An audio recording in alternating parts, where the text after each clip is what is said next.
Okay, so here is the Black Widow Ultimate Stealth, and we're going to take a look at this today. Now, this is their new keyboard from Razer that has their own switches that they designed.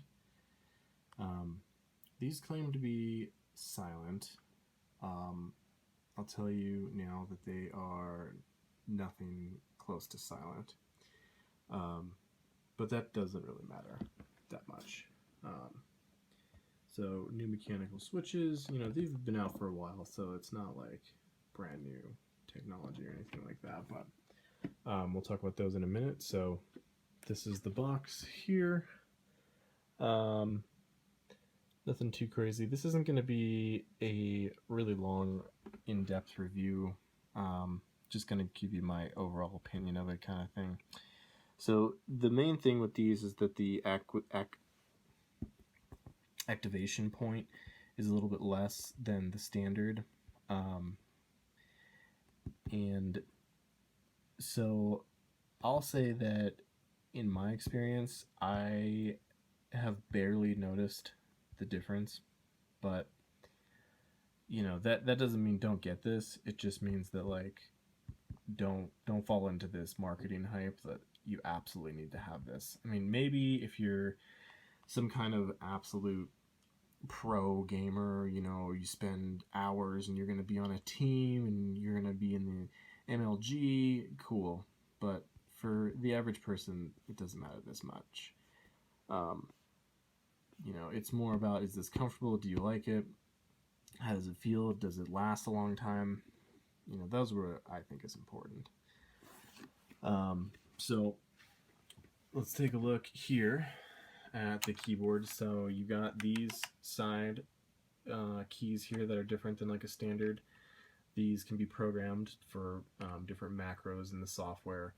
And then this top row, these have function keys where you have to actually push this little guy here to get those to activate.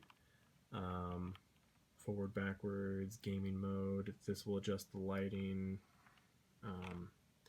And then, yeah, nothing crazy. And then it does have a number pad over here. So this keyboard is actually very heavy. A lot heavier than some of the other keyboards that I've used, but compared to like things that are in its class, like Corsair, their K70, I believe it was, it's very similar in weight. This might be a little bit heavier than the K70. So yeah. Let's take a look at this. It's got that braided cable. I honestly don't care about this at all. But it is nicer than just having rubber, but I've seen some nice rubber or like silicone before too. It's just a matter of whether or not they're using quality material. So yay for braided or not, or whatever. This has a USB pass-through on it. This has a headphone, a microphone, and then this is the port that actually makes the keyboard work. These are, I think they're gold plated. Again, I don't know.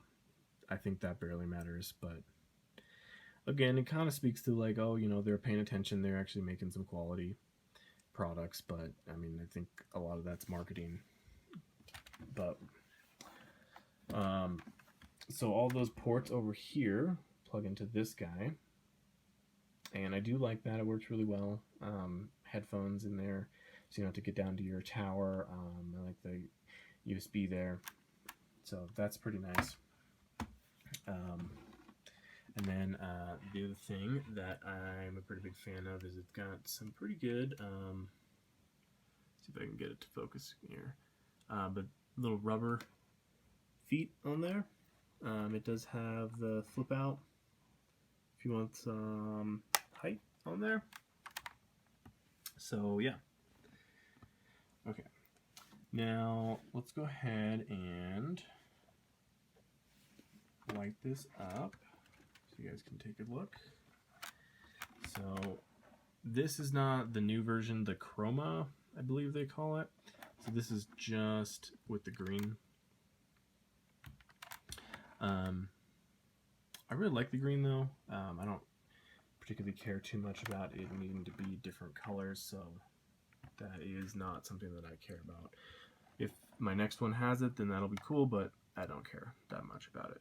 I do like that it's even though. You can tell that it looks like they did spend some time making it look even, making it look pretty bright.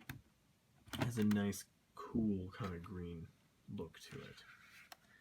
This little bit lights up here. This top section here with the caps lock and the number lock, I like that it's hidden. I get what they're trying to do there, but the actual symbols that they use to show numlock, that needs work. This is pretty terrible. I don't understand why that is like that. I mean, this is barely noticeable. So cool, make it hidden, but when it's actually lit up here, let's get some good symbols there, huh? Even like the game one, I mean, you can barely really tell like what it is. It's not great. So that kind of sucks. Now, overall though, I like this keyboard a lot. There's just something about the way that it feels to type on and to game on that I really like over a lot of other Switches and a lot of other companies. So I've tried a couple. I've tried a SteelSeries. I tried a Corsair, the K70.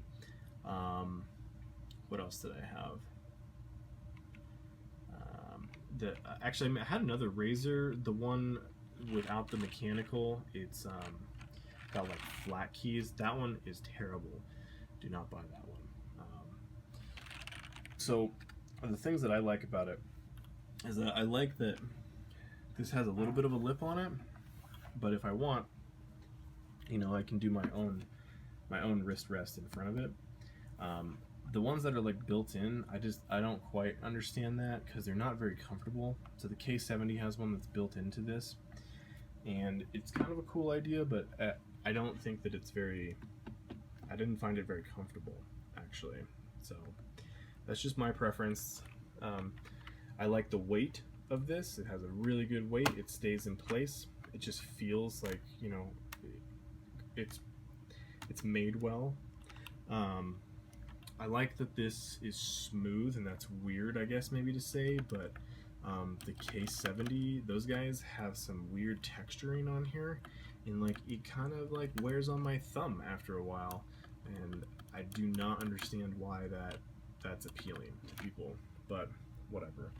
Also, the K70 had these little raised bits on like the WASD, but like I found them actually distracting, and again they just felt weird on my fingers, so I actually prefer it just flat like this, like a normal keyboard. Yeah, the one I would kind of like maybe like a little bit of a notch with the caps lock and the shift. You know, sometimes I'll accidentally hit those. That's a pretty minor thing, but yeah. So in terms of like how these feel to game on, I like them a lot. So I've tried the brown switches and the red switches, and some blues. The blues and the reds I like quite a bit, and then I like these Razer switches a lot. These Razer switches, they seem to work really well. I've had this for like, I don't know, 6 months or more maybe. So I've pounded on this quite a bit, and it's a pretty good keyboard. So I can give you a little bit of a listen to here. Like I said, these are supposedly silent, but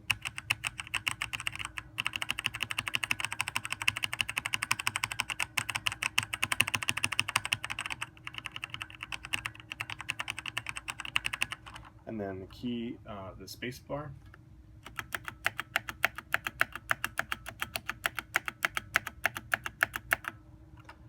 you know, it sounds pretty good. The one thing that I like is that it doesn't have like a springy like sound. If you can listen,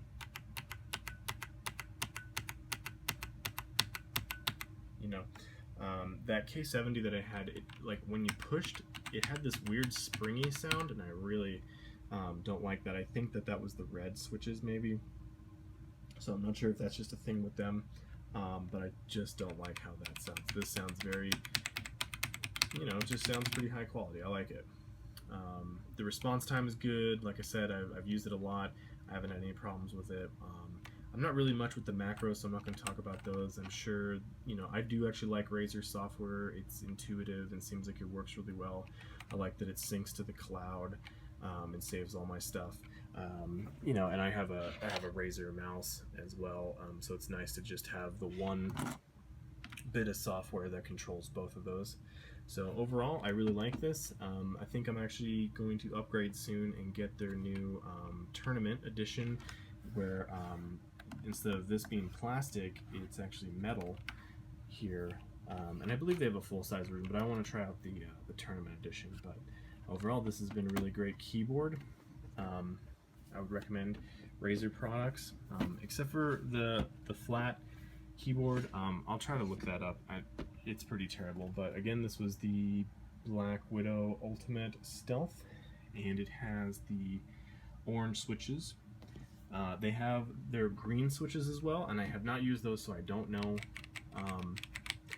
But again, these are the orange switches. Good keyboard. Okay,